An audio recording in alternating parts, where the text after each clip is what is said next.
бүгін қайрапа менен қонақтар келеді, соған дейтін шай құюға маған келін стайл боласың, короче, келдіп мен шақырған ғой, соған кетіп бардым. Этно шапаным бар ғой, алдында ақтаудың алған, соны алып үстіме киіп алып, мен өзіме сықи болып кетіп бардым. Ол машинамды қыздырып алдым да таңертең сағат 9:30 шамасында кетіп бардым. Обедке қонақ келеді, соған шай құясың, короче, шаруа жасайсың анау деп.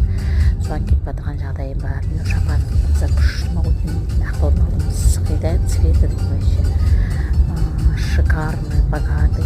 Мына жерінде ғана нелер бар ғой, мындай салпыншақтары, соларды дейтін фурнитура сататын жерден алдық та өзіміз осылай қолмен айдап тіктім жүрдім. Негізінде мынау бизнес жүрады, ештеңесі жоқ, тек қана шапанның өзі этно шапан, бірақ дейтін біздер осылай алып өзіміз қолдан тігіп тастады.